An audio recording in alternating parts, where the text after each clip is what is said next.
Coming up on this edition of High School Sports Weekly, brought to you by OS1 Sports Injury Clinic, it's Ladies' Day on the program. That's right, and not just Ladies' Day, Ladies' Soccer Day today on the program. We'll be talking with Thompson's coach and players. That's right. I also got to spend some time with Coach Chris Blight from Oak Mountain. And we'll visit with Vestavia's coach and team as well. Stay with us right here on High School Sports Weekly.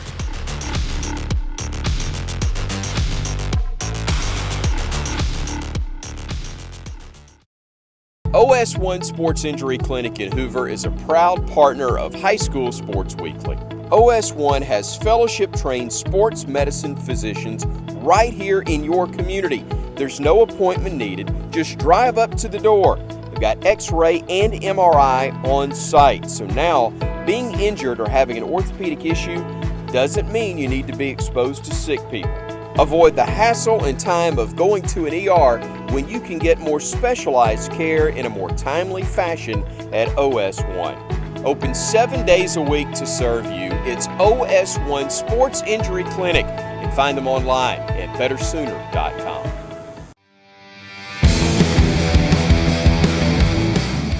Welcome back to High School Sports Weekly, brought to you by OS1 Sports Injury Clinic. Before we get into soccer, Chris, I know you have an update on some wrestling. That's right, Susan. A chance to talk a little wrestling as the Thompson High School boys continued their dynasty with a win at the State Duels Championship over Vestavia Hills, but also history made this past weekend at Hoover High School. They hosted the first ever AHSAA Girls State Championship. Spain Park's Yasmini Oliveira, who we have featured here on the High School Sports Weekly program, placed second in the 140-pound weight class. She defeated Megan Benton of W.S. Neal in the quarterfinals and Estrella Islas of Thompson in the semifinals. Lena Johansson from Weaver defeated Oliveira in the finals. 7A Thompson finished second in the tournament. And now on to soccer. I had the opportunity earlier today to go over to Oak Mountain High School and meet Coach Chris Blight, the girls' soccer coach. The girls' soccer program at Oak Mountain has enjoyed a lot of success over the years, and they have a lot to look forward to this season. First of all, tell me a little bit about what you expect to see from your team this season. I think we're looking just to build off where we were last year. We had a very good year last year. Obviously, the season got cut short, but finishing number one in the nation, number one in the state, and being undefeated has given us a lot of motivation to continue off. We saw a lot of stuff that we did work and be successful, and so we're trying to replicate that this year, as a building platform for the season. Did you have a lot of girls return this year from that team last year? Yeah, we did. We lost 4 seniors, so they were obviously a big part of the team last year, but we've got no doubt that the younger girls in the team this year are going to step up and contribute just like they did. Okay, well, I know that you have been practicing for the last couple of weeks. You're about to start your season next week. So how has all of that, how's the routine looked different in this time that we're dealing with COVID? Yeah, it's obviously, very different. Luckily, it hasn't really affected the practice schedule. We've been training hard. We've been training at 5:30 in the morning, and then some afternoons as well. So girls are working hard. Excited to get kind of the games going. But yeah, other than us being socially distanced, wearing masks, a few different protocols that we do differently. But really, in terms of the schedule, everything's been the same. Okay, and then do you expect going forward for the season to look like a normal season, the tournament schedule and all that's on track? Yeah, absolutely. We're hoping everything's normal in terms of a game schedule. We know that there's probably going to be changes and stuff that we have to deal with and players out, but I think that's just kind of the world we're living in right now, and everyone has to deal with it. And so, I'm hoping for a full season. That's all we want this year. Right. Okay. I noticed on your Twitter account, or your team's Twitter account, hashtag trust the process. Yeah. Tell me a little about that. So that's just a saying of mine. I think that all the way through what they're doing, in school, in athletics, in life, everything's a process. Everything takes a lot of work, takes a lot of dedication. I just think it's important that if we're all buying into the same cause, the same process, as we say, big things happen, and it's taking care of the little things and doing everything we possibly can right, especially in these times, making sure that academics and soccer come first. and just believing in what we're doing. That's a big thing for us. Everyone buying in for the same reasons. And do you feel like the team's really responded to the process? Yeah, they have. They're great. I'm so fortunate with the kids that I teach and the soccer team and what they do and how much they dedicate themselves to it. They're the ones that push for some of the mornings and go in the extra mile, and I think that is really important for what we're trying to do here at Oak Mountain. Okay, tell me a little bit about your background, because you don't sound like you're from the Birmingham area. No, so I grew up in London. I came over to America about 13 years ago to coach soccer. I ended up going to school here and then getting into teaching, and so 13 years later I'm here at Oak Mountain and absolutely love it. Tell us about some of your standout players or some of the girls you really expect a lot from this season. Yeah, we're fortunate here with so many talented players, but we have a well balanced kind of all the way from younger girls to older girls, but have some key defenders. Kirsten McDonald, Caitlin Maynard. Caitlin is going to Ole Miss next year. Kirsten has been on the team for this is her 4th year, and she's only a sophomore, so that's definitely a rare kind of a case, and she started for me for 4 years, and she's a huge part of this team. We have 2 junior captains who play in the midfield, Lane Hope and Haley Wells, and we have a number of other key players, youngsters who are going to come in and play. We have a lot of competition in our squad. If I'm honest, I'm probably not sure what our strongest 11 is yet, which is a good problem for me to have, because there's a lot of competition for spots. But definitely a few key pieces that have been a part of this team for a long time, and I think that their kind of leadership and influence on the younger girls really helps elevate their game as well. Yeah. Do you feel like there's a real atmosphere of mentoring with it? It sounds like you've got it's almost like a generational type of situation where you've got girls that are outstanding that are older, but then you've also got a lot that you can already see coming along that will help your team be strong in the future too. Yeah, absolutely, and a big part of what we do here in the program is about creating a culture, about creating a team chemistry, and I think the girls who are leaders of that have been a part of the program for a number of years, seen what we've done, have seen what it takes to be successful, because it's difficult for a youngster to come in here and think, why am I up at 5:30 in the morning doing this? And the older girls are there being an influence, and really their happiness and their team support and what they do for each other helps them buy in even more, and that's a big part of what we do. Yeah, well, good luck this season. Thank you very much. Thank you.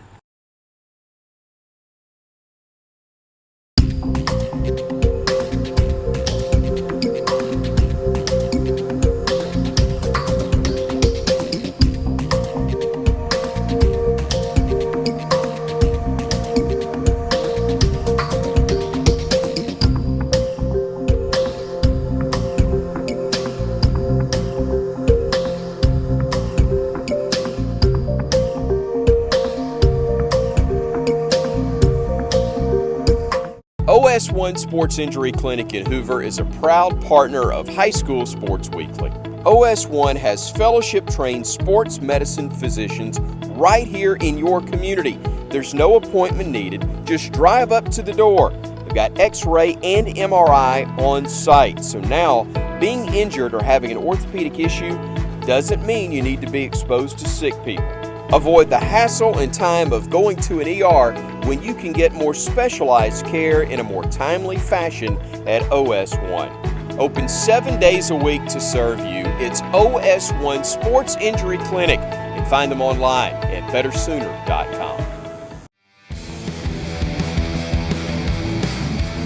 We are sticking with the soccer theme here on High School Sports Weekly as we stay in our High School Sports Weekly studios, welcoming in Jerry Young, talking with Thompson High School coach Dan DeMasters. Joined now by Coach Dan DeMasters, Director of Soccer for Thompson High School. Coach, welcome in first. It's great to be here. Let's talk about COVID just a little bit to start off with, and Yep. what it's meant, how you've changed all that as far as protocols with soccer team. Yeah, so it's sort of the same as how it's been since the school year started. We're just happy that we are. I mean, the season has begun and games start in a week. But yeah, I mean, you know, the protocols that we're following, Jerry, are you got to wear masks sort of to the field. Audiences that come out need to wear it in the stadium, just like the football games because we play at the Warrior Stadium. But we are lucky that, you know, as a student athlete, they do not have to wear them like in the midst of playing.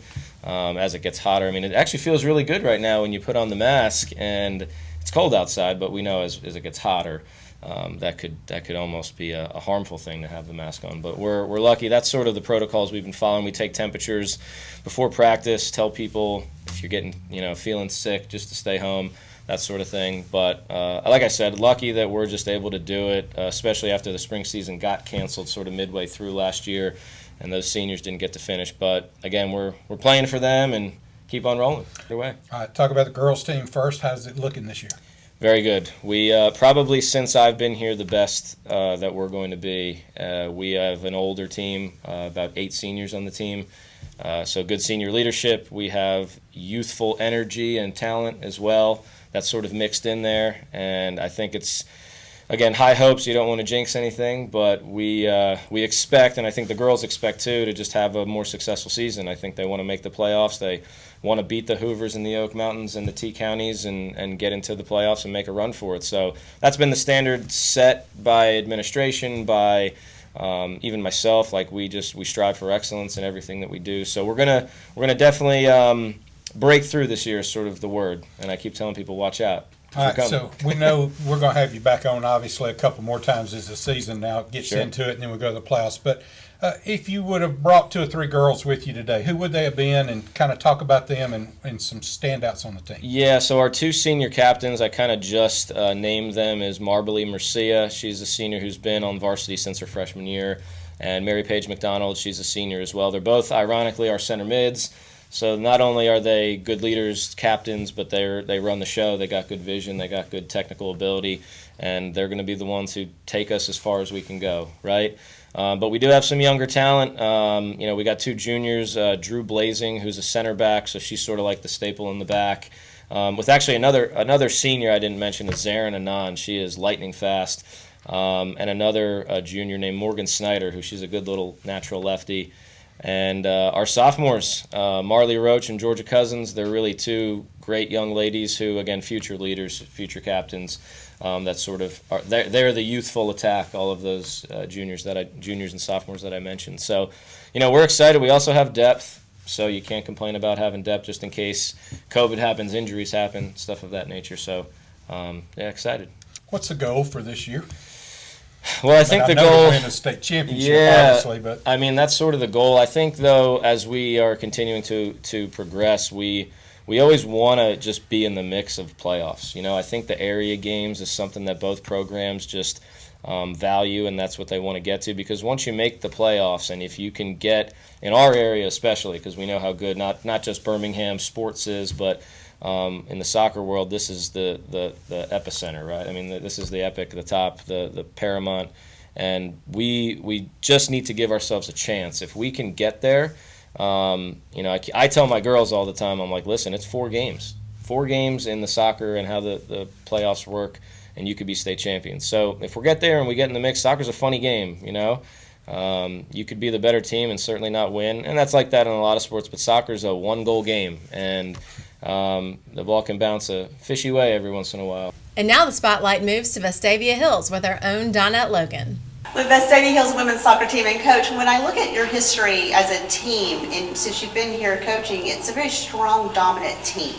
What is it taking to build that connection and that chemistry on the field? We have to have the same vision and goals, you know, the individual athletes do, and then we have to come together and reinforce those daily, on a daily basis. It's not just that we talk about it every once in a while, but on a daily basis we have to remind ourselves what our goals are, and then we have to define how we're going to get there. You can't just say you want to do something and then it happens. You have to have steps and procedures in place to get to your goals.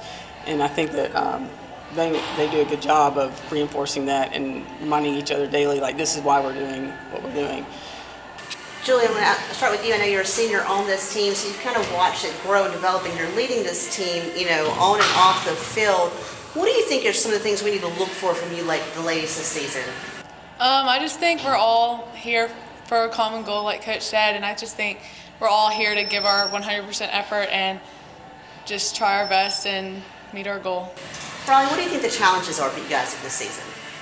I think just overcoming a lot of the COVID aspects, and just getting back on the field together and really getting that chemistry going again. Because, we always graduate people every year, so it changes a little bit. So just getting back in the rhythm. But otherwise, I think we're going to have a great season. So. Coach, when you look at your schedule, do you see challenges on that schedule, or do you look at it it's just another game and the ladies are doing what they've done and gotten used to doing every week? Well, I think I always build our schedule so it's one of the toughest in the state, because I don't want to dodge a top 10 team. I want to make sure that we're playing the best teams in the state so that we have, we know what we're up against if, when we make playoffs and when we go to state. I don't want any surprises. So when I look at the schedule, I don't look far ahead. I go one game at a time, and that's what I want them to do as well. Because if you start getting too far ahead, you lose sight of what's right in front of you. So we focus on one game at a time and giving our best at that moment. Julie, I talked to another coach earlier this week who's in 7A, and he said to me, we don't play Vestavia because they would crush us. They would dominate us on the field.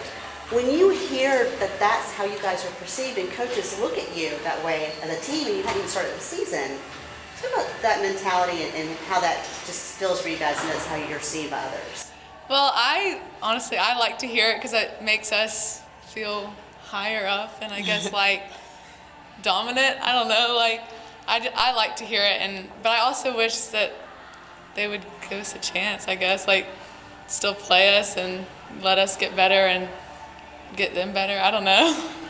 Riley, obviously the goal every season is to win that championship. You want that trophy to add it to your case. Besides that, what other goal do you think you guys have as a team this season? I think the biggest thing we focus on is really just showing up and giving effort. So even bigger than state for us is giving it your all every single practice and really being there for your teammates and going the extra mile, running the extra sprint. I think that's the biggest thing, is just knowing that at the end of the day we couldn't have done anything else. Awesome. Ladies, thank you so much. Good luck this season. Thank you.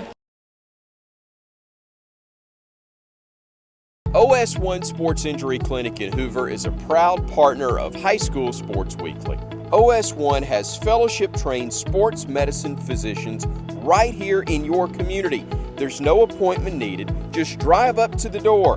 They've got X-ray and MRI on site. So now, being injured or having an orthopedic issue doesn't mean you need to be exposed to sick people.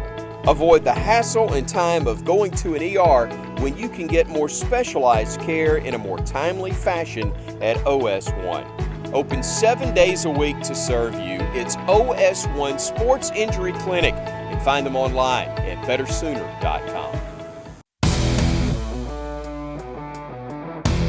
Welcome to the Recruiting Roundtable, brought to you by National Scouting Report. My name is Larry Perrin. I'm the National Director of Football with National Scouting Report, and today we're going to talk about the transfer portal. Transfer portal is kind of the buzzword in the NCAA right now, and what it's allowing these youngsters to do is it allows them to transfer from one school to the next. Sometimes, if they're a graduate student, they can transfer after they get their degree and transfer on to the next program that they want to go to, maybe to in pursuit of the ring. It's a great tool, but it's also sometimes a tool that tends to get abused, and it sometimes is not perceived in the right mindset from the high school kid when he looks at this opportunity. The message I'm wanting to get across today is, young people, when you're getting recruited, when you're thinking about going to an institution, think of this as a 4-year obligation that you're going to make to this school. This school is investing money in you. They're investing time in you, and they want you to, of course, contribute to their team to make their team better, but they also want you to achieve your academic goals. And, once you achieve that degree, that initial bachelor's degree, then consider transferring if that's something you want to do. But kids transferring just because they're not getting playing time or they're not getting opportunities, it may not be the best thing for them. Remember this: when you go to a college, I don't care if you're a 5-star, I don't care if you're all-state, I don't care if you're all-conference. When everybody gets there, they're all freshmen, and you're going to have to compete for a job. Okay? It's not going to be easy. Nobody will tell you that it's easy. But if you stick to it and you go through the process and you do the things the coaches ask you to do, then you will reap the benefits and the rewards of that. And that's playing time and an opportunity to get that degree. Remember, the transfer portal is a great tool, but don't abuse it. You're still going to have to compete for playing time. We appreciate you watching the Recruiting Roundtable, brought to you by National Scouting Report, and we'll see you next week. We've talked a lot of soccer today on the show, but we also know we've got basketball wrapping up. From a regular season standpoint, we're approaching area tournament play and the state finals at the end of February. That's right, and it's really exciting, that we've gotten this far. All the COVID rules have been adhered to, and looks like we're going to make it through another season of high school sports. Wear your mask, and as Bernie has done, wear your mittens as well. Very important for that. That's right. Thank you once again to OS1 Sports Injury Clinic. Please continue to like and share our videos on Facebook, and we'll see you next time on High School Sports Weekly. For Susan and for Bernie, I'm Chris. Take care, everybody.